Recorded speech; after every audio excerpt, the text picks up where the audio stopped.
Ladies and gentlemen, please welcome the President of the United States, Donald J. Trump.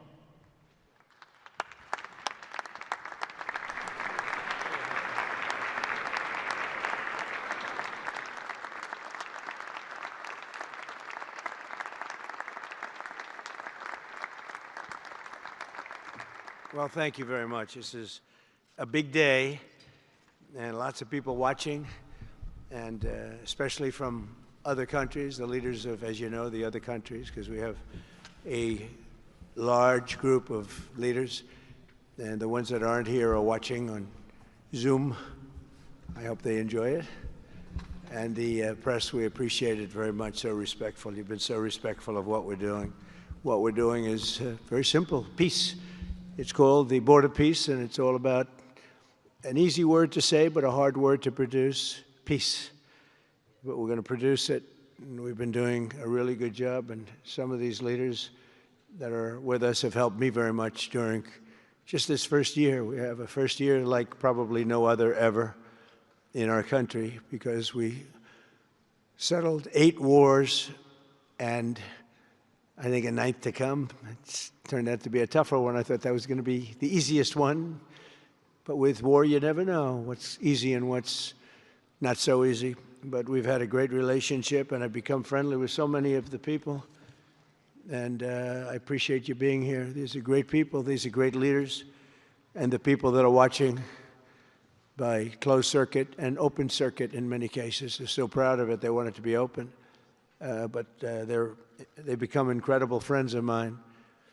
And, you know, we rebuilt our country in my first term, and now we're at a point that the United States has never seen before. We broke 50,000 on the Dow. They said that would take 4 years. We broke 7,000 on the S&P. They said you couldn't do that within 4 years. It would be impossible. And when I came in, they were all saying, if you could get to anywhere close to 45,000, it would be amazing achievement over 4 years. Well, we hit 50,000 in the first year, and we hit 7,000, which was actually tougher to do according to the Wall Street geniuses. We hit 7,000 in the first year. They said it could take 4 or 5 years. They'd be very happy. It would have been a great job. We did it in 1. But we're doing a great job. Board of Peace is one of the most important and consequential things I think that I'll be involved in. We've been involved in a lot, and really I've been involved in a lot with the people up here. We work together on ending wars with their country. Some of the wars were 32 years long, 32, 34, and a 37. That's a long time, and we ended it in about 2 days, each one of those. But we have some other work to do, and we're getting it done.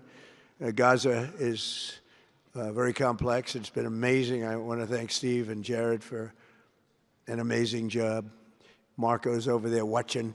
Everybody's fantastic. And JD, what a job. They were all doing this. A team, I think it's the best team ever assembled.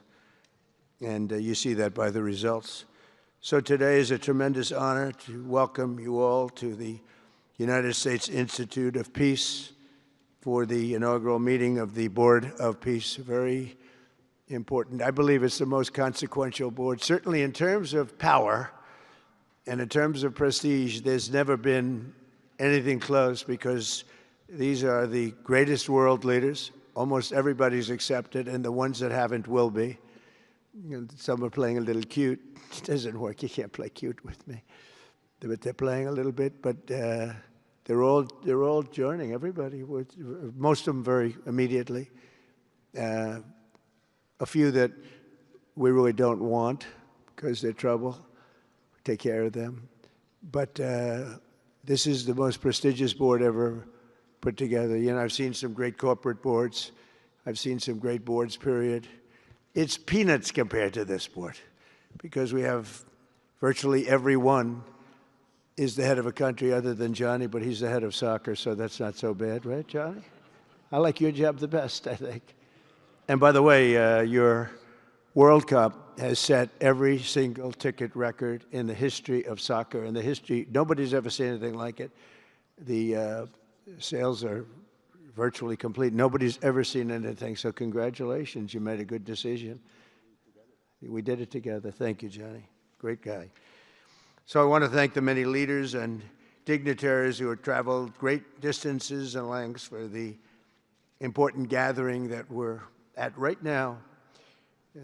This building was built for peace, and nobody knew what to name it. And then Marco named it after me. I had nothing to do with it. I swear I didn't. I swear. I had no idea.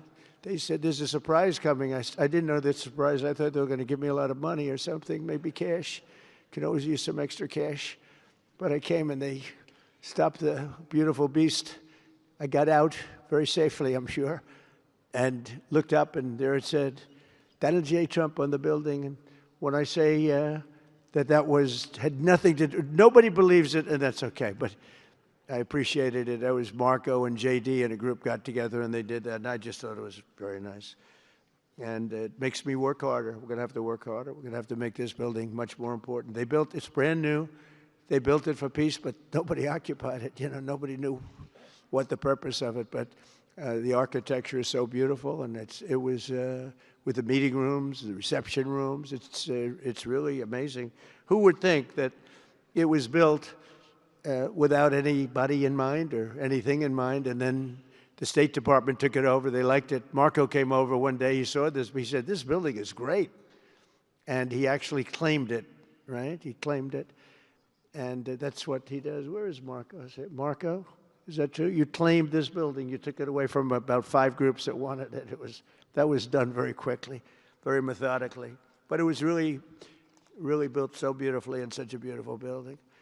But we worked together to ensure the brighter future for the people of Gaza, the Middle East, and the entire world. I think that the Board of Peace, because it's mostly leaders and unbelievably respected people, but mostly leaders of Middle Eastern countries, countries from all over the world, and they've been very generous with money also. And the United States, which I'll say in a moment, is also very generous with money because there's nothing more important than peace. And there's nothing less expensive than peace. You know, when you go to wars, it costs you 100 times what it costs to make peace. We have a man at the end right there that's smiling because you learned that after 30 years of fighting, right? 30 years of fighting, we got it done. I want to thank you very much. That was a great thing you did. You and your new friend, they came to my office and they said, I've been fighting for 22 years. Now you're there for 23 years, right? But I've been fighting for 22 years. That's all I've done is fight this gentleman. And his counterpart was there for 7 years. He said, I've been there for 7 years. All I've done is fight this gentleman. And we had it worked out in about 24 hours, right? And it's been a good peace. And I think they've become friends. I'm not sure I'm allowed to say that, but I think so. I think they've become friends, right? Right. Great. Stand up. Stand up. These are 2 tough cookies, too. You think that was easy? It wasn't easy. These are 2 tough people, good people, but tough people. But, you know, we're in the Oval Office, and we were getting near.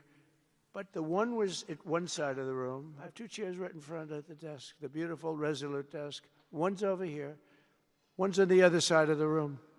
I said, folks, could you get a little closer? Well, I don't. They felt very uncomfortable. You know, they've been killing each other for 32 years. So I say, can you get a little closer? After 1 hour, they were right next to each other.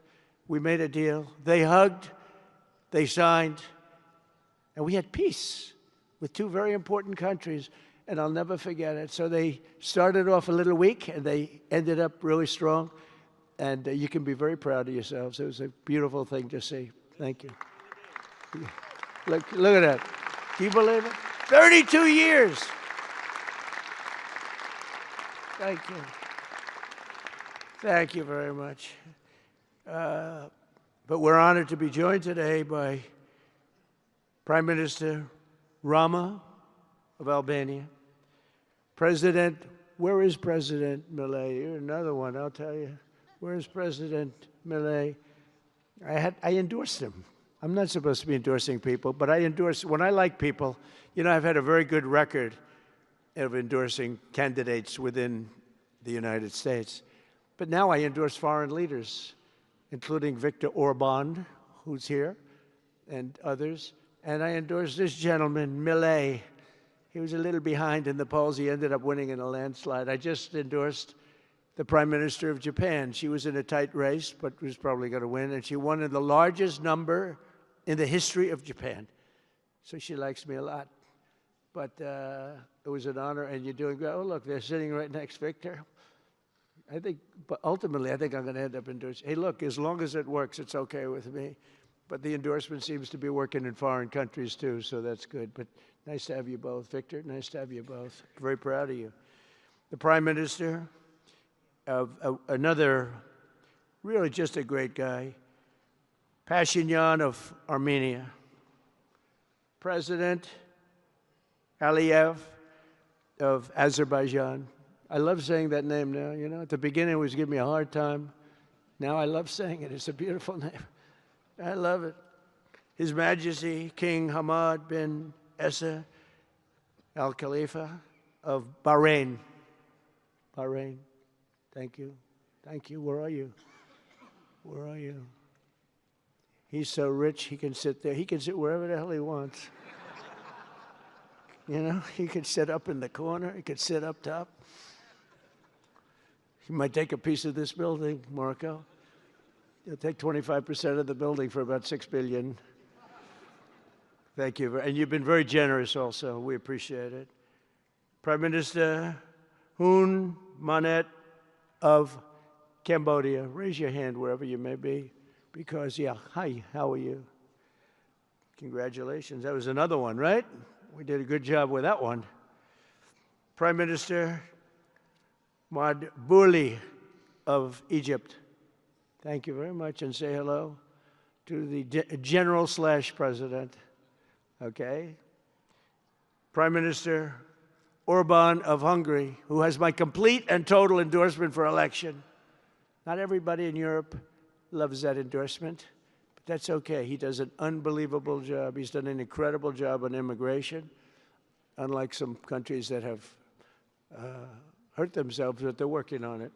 But I just want to let you know, you have my total and complete endorsement, and I'm putting it out. I already did, but I'm putting it out again. And you're coming up with an election, and I think you should be good. I'll tell you, Millet did pretty well. He was a little down, right? And then he ended up winning in a landslide, so that's pretty good. You're going to do great, Victor. Thank you very much for being here. Appreciate it. You run a great country. A man that I really like a lot he's definitely tough. I don't want to fight him. President Prabowo of Indonesia. Thank you very much. Please, this is a big guy. I tell you, I said, how many people in Indonesia? He said, like 240 million. I said, no, say it again. How many? It's a big country you have. And you do a great job and respected by everybody. And thank you very much for being here. Thank you very much, Mr. President. President Tokayev of Kazakhstan, thank you very much. What a country that is. It's a wonderful country and a rich country, in case anybody has any question. We have some very rich people here today. President Osmani of Kosovo.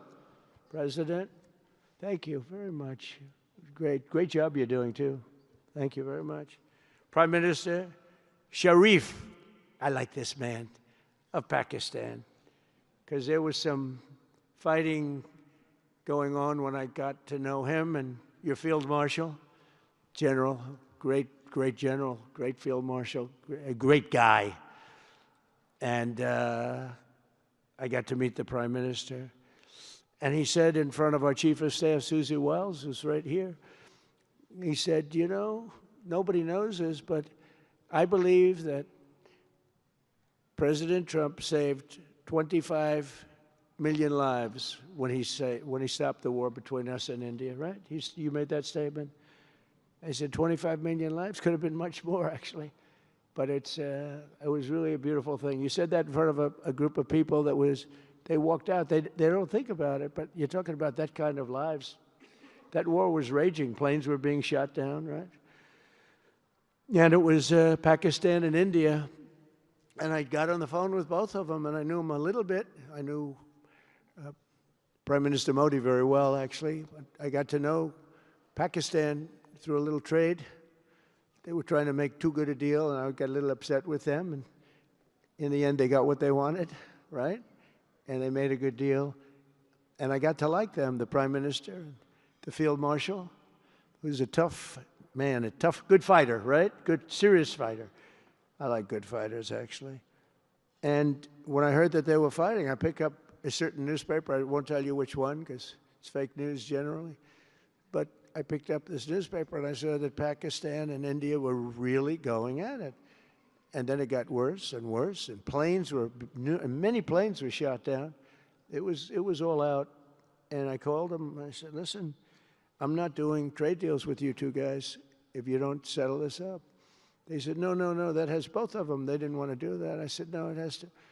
If you don't do it, I'm not doing a trade deal. We're not doing a trade deal.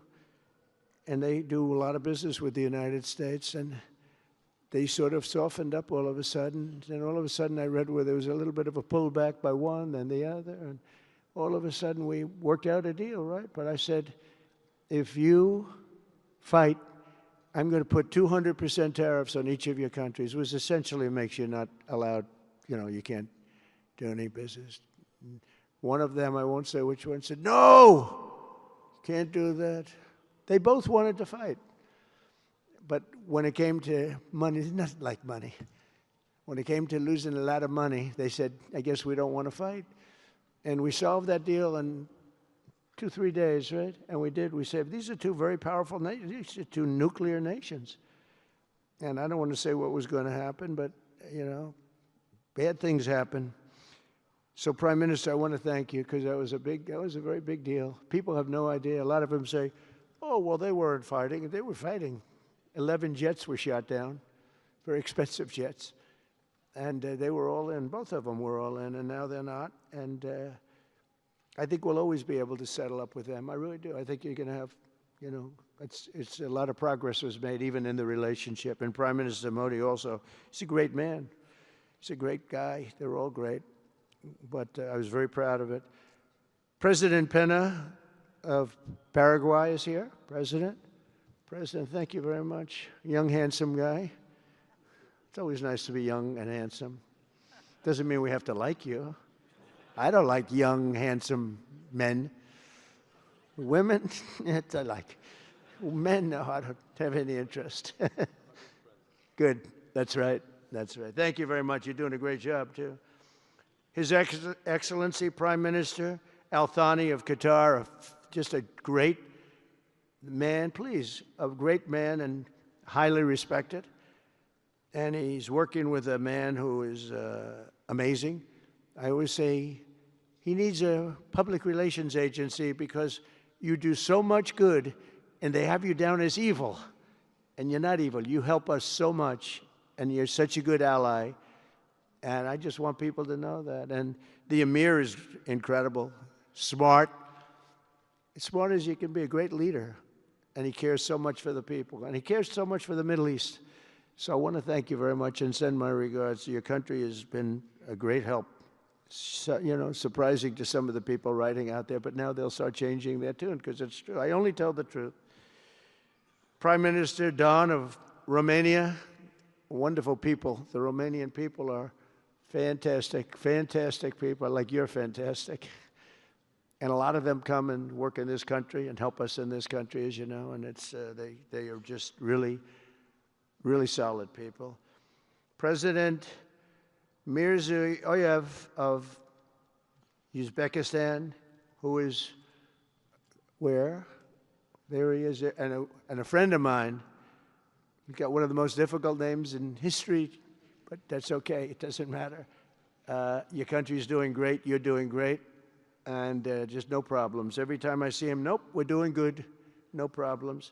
And General Secretary To Lam of Vietnam. Vietnam is incredible as a country and as a force, and it's an honor to have you.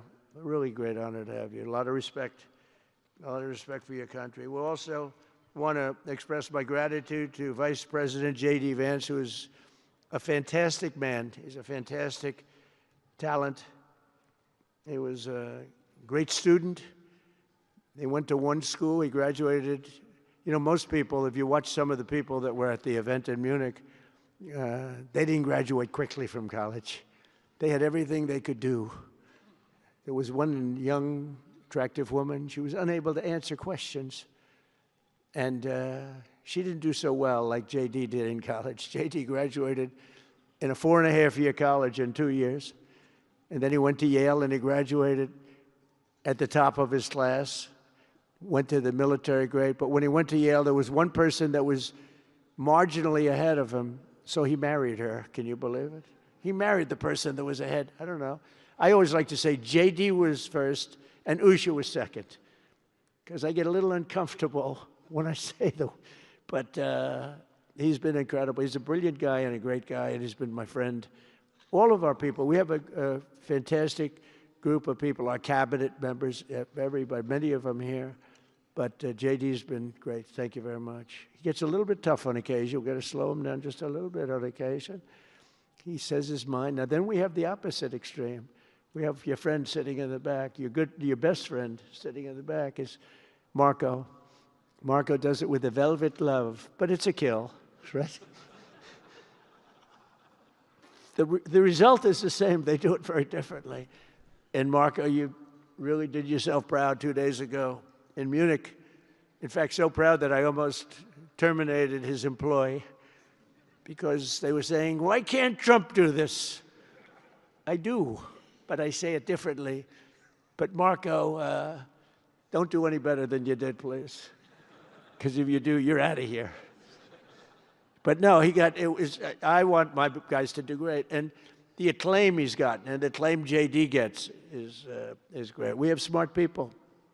And when you see the representatives there, like Gavin Newsom, he didn't know what he was doing. They didn't even know why. He didn't know why he was there. Or AOC, she was unable to answer a simple question. And she could have said, well, I'm studying it, and I'll report back to you next week. You know, you can get away with that. But she just went, it's actually, I think it could be a career-ending answer, because for 25 years, anybody running against her, I think Susie is going to use that little piece of stuff. It was not good. It was not good. That was not a natural. So I want to thank J.D. I want to thank Secretary of State Marco Rubio. They're extraordinary. I want to thank Special Envoy for Peace, Steve Witkoff, who has been unbelievable. You know, I took Steve because I was a developer in New York, really successful, actually much more successful than Steve, but I don't want to say that. I'm not going to say that, Johnny. I refuse to say it. But I saw something in Steve. Steve's a great negotiator. Everybody loved him. All these developers, and they're tough. You know, New York developers tend to be on the tough side. And, you know, most of them hate each other. Like a lot of the people in this room hate each other. You know, it's sort of natural, I guess. But we're bringing love back into the room like the old days. But everybody loves Steve. Every developer, the worst, most evil people, horrible human beings, actually. And they love Steve. So I remember this, and we had some conflicts, to put it mildly, in the world. And I said, Steve, how would you like to be Henry Kissinger Jr. that doesn't leak? And he said, are you a leaker, Steve? No. He didn't even know what the word meant, and it's true. I always say Henry Kissinger, who was one of the great leakers of all time, by the way, Richard Nixon said to him, Henry, who's leaking all this stuff? I don't know, Mr. President. It was Henry. It was like, these are little stories I like telling you. But Steve has been unbelievable. Everybody likes him. Ukraine loves him. Europe loves him. Russia loves him. I mean, there's nothing wrong with this. He goes to see President Putin. Didn't know Putin. I set him up a meeting to see. I said, how's Steve doing? Sir, he's still inside. Oh, that was an hour. I called back. Tell Steve to call me when he's finished. I want to find out what the hell is going on. We want to end that war. Sir, he's still inside. 3 hours, 4 hours. They were together for 4 hours, the first meeting. That's talent. And they get along. I mean, people like or don't like Putin or Zelensky. They get along. Same thing with Zelensky. I mean, they all love Steve, and Steve's doing a great job. That's a tough one. That's a much tougher one. I would have thought that some of the ones that we settled that are up here would have been, I thought this would be easy because I have a very good relationship with President Putin. I have a very good relationship with President Xi. I'm going to be going to China in April. That's going to be a wild one.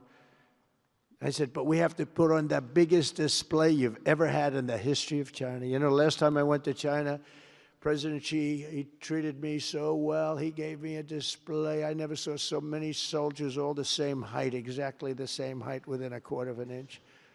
You can do that when you have 1.4 billion people. You know, lots of shoulders. Everybody was within about 1/8 of an inch the same height. I said, if they put their helmets down, you could have played pool on the top of their heads.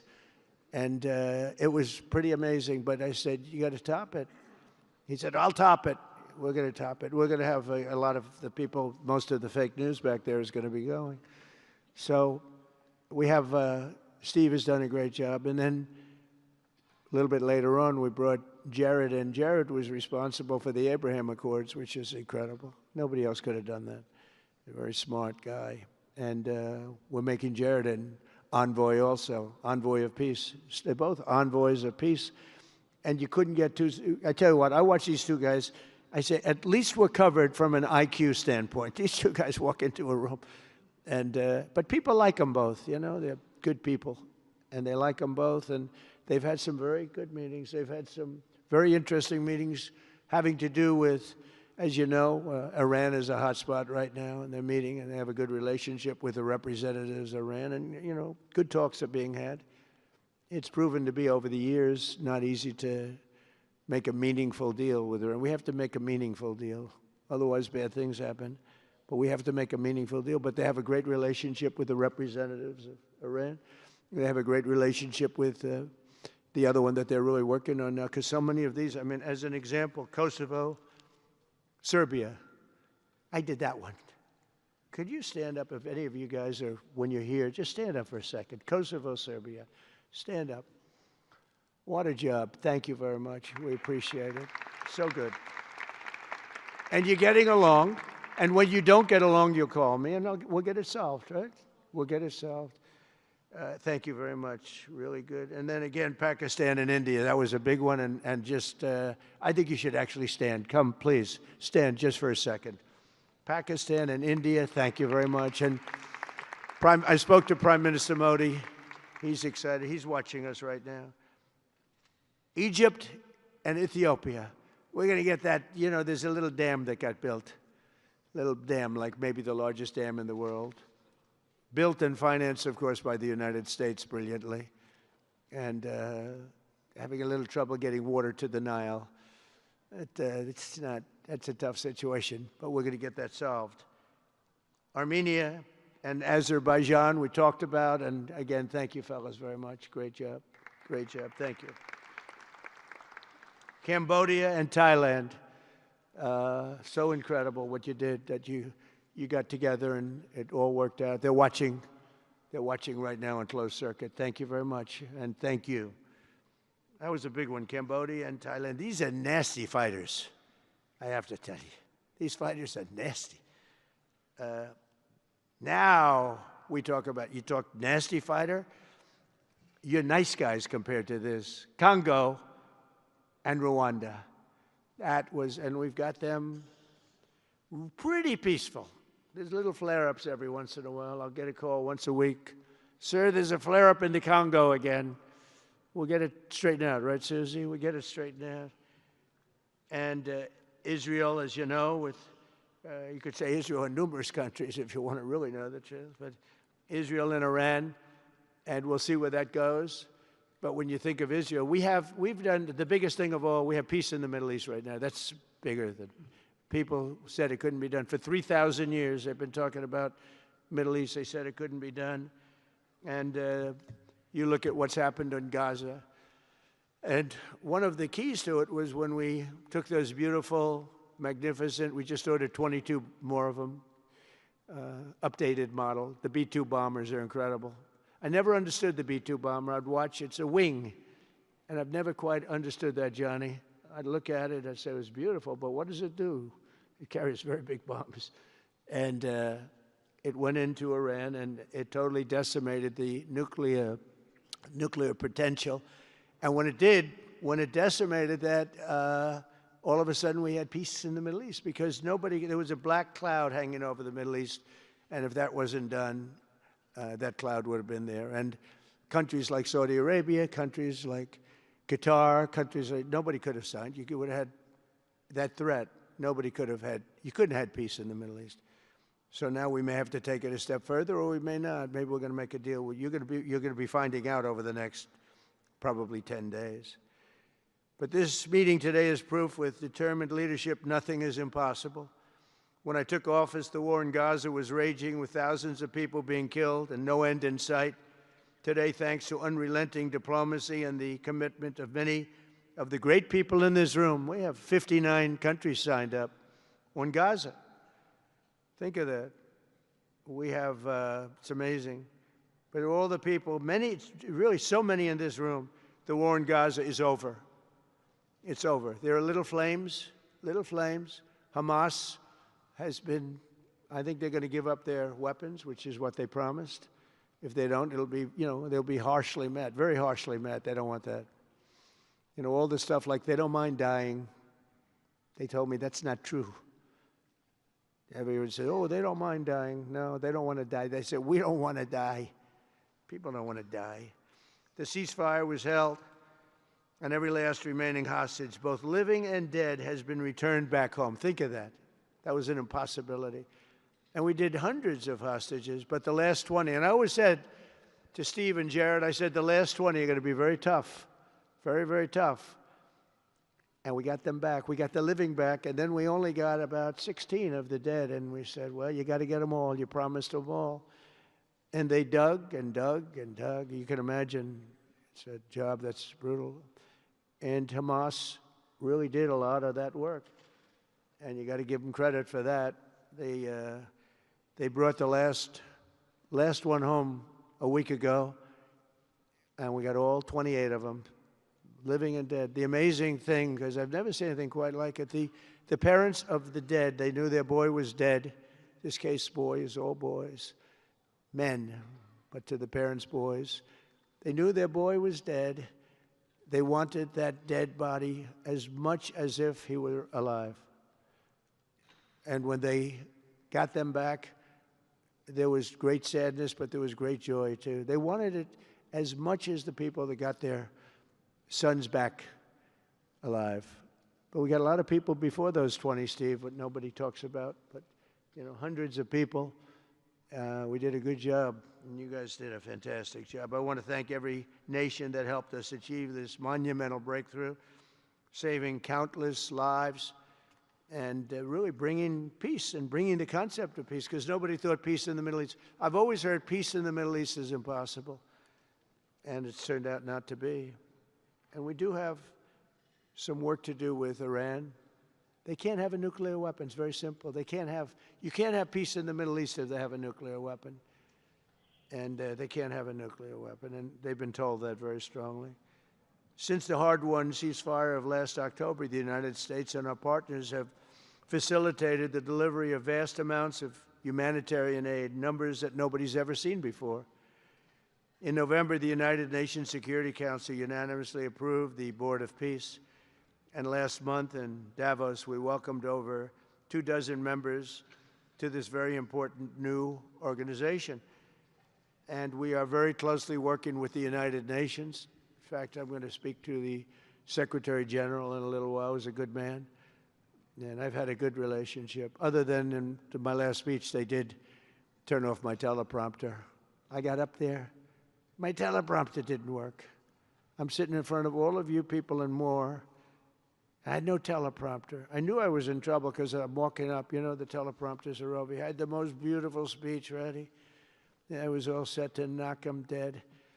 First, I had an escalator that stopped. You know that. It's going up. Boom. It's lucky my movie star first lady was in front of me because I put my hand on a certain part of her body, and I was able to stop my fall.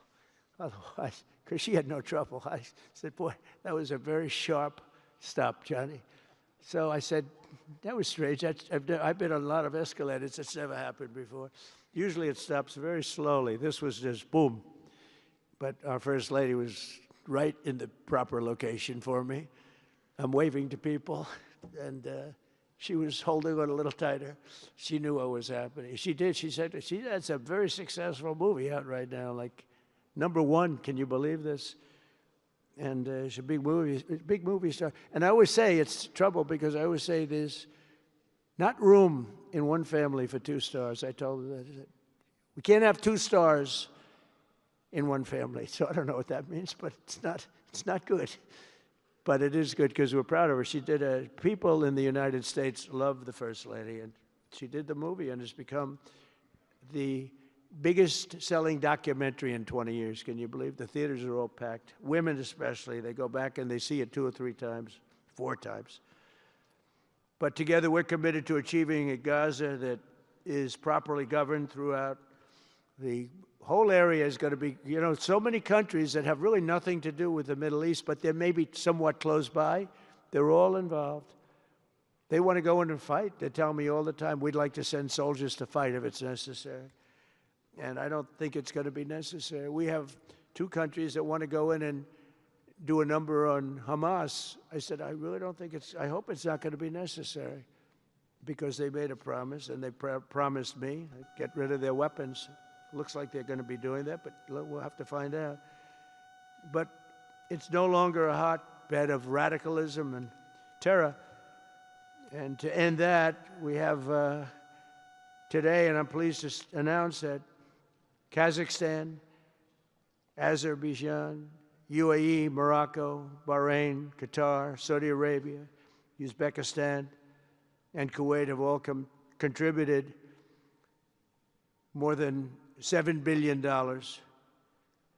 toward the relief package. That's great. Thank you, fellas. Thank you.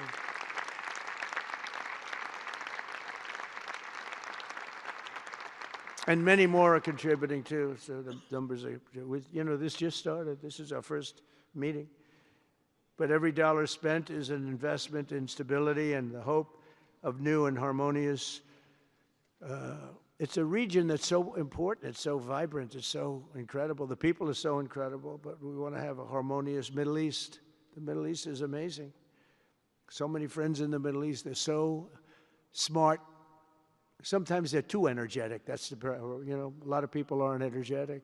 Sometimes they're a little bit too energetic. These are great people. The world is now waiting on Hamas, and that's taking place, and it's the only thing that's right now standing in the way. We have Lebanon with certain things that we're working on that are very important. We have to solve the problem of Lebanon, but it's relatively small in terms of what's been done. And again, the key was getting rid of the nuclear potential, because Iran would have had a nuclear weapon based on everything we found out since within 1 month. We can't let that happen. So many of our friends in Europe are attending today, and we're eager to have them become full members. They all want to become full members, and we've had a great response from Europe. And Europe is, it's where I come from, where so many people come from that are in the United States. But we have a great relationship with Europe. We have a great head of NATO. He is a fantastic man, and he's doing a great job, really great job. I'm excited to announce that Norway has agreed to host an event bringing together the Board of Peace. Oh, I thought when I saw this note, I'm excited to announce that Norway, I thought they were going to say that they're giving me the Nobel Prize. Oh, this is less exciting. Oh, it says, I'm excited to announce that Norway, and I'm saying, oh, great, I'm getting the Nobel Prize, finally. Finally, they got it right. But I don't care. I don't care about Nobel Prize. I care about saving lives, just so you understand. We play and we all, do what we have to do. I only have one thing. I don't want to see people killed from parts of the world that are very far away from the United States. And if I have an ability to turn off wars, I want to use that ability, because it's people. Millions of people. It's like the Prime Minister said, 25 million people maybe. And that's a small number compared to what it could have been if you really think about it, right? No, I want to save lives, and I don't care about prizes. And the UN Office for Coordination of Humanitarian Assistance is raising $2 billion for the support of Gaza. Additionally, Japan has just committed to host an aid fundraiser, which will be a very big one, it's already successful. We know some of the numbers that are being talked about, which will be attended by other nations in the region, including South Korea, the Philippines, Singapore, and others. And I know that China is going to be involved, and I think Russia is going to be involved. I think they will be. I want to have everybody, get all sides, because it doesn't help when you have all sides with one ideology. You have to have everybody together for this. I'm also pleased to announce that FIFA will be helping to raise a total of $75 million for projects in Gaza, and I think they're soccer related, where you're doing fields and you're getting the greatest stars in the world to go there, and people that are bigger stars than you and I, Johnny. I hate to say it. You know, I met one of your great stars who came to the White House, as you know, and my son was very excited. These are great people. These are great people. And Johnny's going to bring the stars to the area, and they're really known. People in Gaza know every one of them, right? You know, so it's really something, and we'll soon be detailing the announcement, and if I can I'll get over there with you. I want to thank Johnny and FIFA for all of the wonderful things they did and are doing. They gave me their first Peace Prize. They gave me a Peace Prize. I think they saw that I got screwed by Norway, and they said, let's give him a Peace Prize. I mean, very good. Thank you, Johnny. I appreciate it. Johnny's very smart. He's very, very smart. The nations represented here today, just in closing, are not just contributing money. Some are also pledging personnel to help preserve the ceasefire and secure a very enduring peace. We have to have enduring peace. Having peace, knowing it's going to blow up in 2 weeks, doesn't mean anything. In particular, Indonesia, thank you very much. Indonesia. It's a great country. Thank you very much. Look at that man. Look how tough he is. You think it's easy dealing with him? Look at that face. You are a tough cookie. And we say it lovingly, too. We need strength. You say, see, he doesn't mind. He's tough and he's smart. And smart is more important. Morocco, thank you very much. Great. What you're doing is great. Albania, Kosovo, Kazakhstan have all committed troops and police to stabilize Gaza. Egypt and Jordan are likewise providing very, very substantial help, troops, training, and support for a very trustworthy Palestinian police force. We think we're getting some very good people on that police force. And, you know, it's peace in the Middle East. We have peace in the Middle East. Think of it. For years you've been hearing about peace in the Middle East, and everybody's saying it's impossible. All of these countries are working together around the vision of a Middle East that is free from the curse of extremism and terror. And now is time. And by the way, even people with extremism and preaching extremism, they're exhausted. They're tired. It's been going on for too many years. I don't care who you are. They're tired. They want peace. And now is the time for Iran to join us on a path that will complete what we're doing. And if they join us, that'll be great. If they don't join us, that'll be great too. But it'll be a very different path. They cannot continue to threaten the stability of the entire region, and they must make a deal. Or if that doesn't happen, I maybe can understand. If it doesn't happen, it doesn't happen. But bad things will happen if it doesn't. With the commitments announced today, the Board of Peace is proving that it does not just convene countries. It devises and implements, and real solutions happen. We've come up with solutions. This is so little talk. This is very little talk, all action. First time, it was always talk in the Middle East. People would talk about peace in the Middle East, and then they'd go home and they'd never even think about it again. Nothing would happen. We're providing a model for how responsible sovereign nations can cooperate to take responsibility for confronting problems in their own regions. The Board of Peace is showing how a better future can be built, starting right here in this room. And I want to let you know that the United States is going to make a contribution of $10 billion to the Board of Peace. Thank you.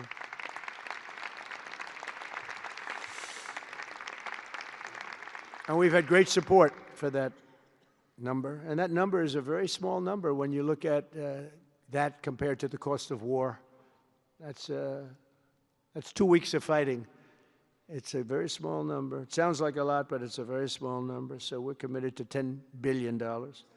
Together we can achieve the dream of bringing lasting harmony to a region tortured by centuries of war, suffering, and carnage. They say 3,000 years. And hopefully we can lift up the eyes of the world to envision how other intractable conflicts can be settled. So many conflicts, they'd say, are impossible to settle, and we get them settled. We got, of those 8 that we settled, most of them were said to be not settleable. And they not only got settled, they got settled within days. More impossible problems can be solved as we go along this very beautiful path. I think it's a beautiful path. I think it's such an important day. Even the weather's beautiful. We walk in, it's beautiful. Everything's beautiful. But the ancient wounds can be healed, and they are indeed ancient. This has been going on for so many centuries that our entire planet will be a better, safer, more beautiful, and more peaceful place for us all. We're going to be working with the United Nations very closely. We're going to bring them back. I think the United Nations has great potential, really great potential. It has not lived up to potential. The 8 wars, I never even spoke to them about one of them, and I should be speaking to them about all of them. Someday I won't be here. The United Nations will be, I think, is going to be much stronger. The Board of Peace is going to almost be looking over the United Nations and making sure it runs properly. But we're going to strengthen up the United Nations. We're going to make sure its facilities are good. They need help, and they need help money-wise. We're going to help them money-wise. And we're going to make sure the United Nations is viable. And you have some very good people at the United Nations, can do a good job. But as I said, I've said it for years, United Nations has tremendous potential. A lot of people didn't like what I said. They said, oh, you shouldn't say that because, you know, we don't care about the United Nations. No, it's really very important, and I think it's going to eventually live up to potential. That'll be a big day. So I want to thank everybody for being here. You're my friends. You're great leaders. You're great people. And I can honestly say, you know, you're strong leaders, you're tough leaders in many cases, and every single one that I'm looking at that's right here, I've gotten to know and I've gotten to respect, and really you're friends of mine. And if I can help you at all, you let me know. But this is going to be something, the Board of Peace will be something that, the likes of which I don't think anybody's seen before. And thank you all very much. It's a great honor. I'm going to ask J.D. Vance to come up and say a few words. Thank you very much.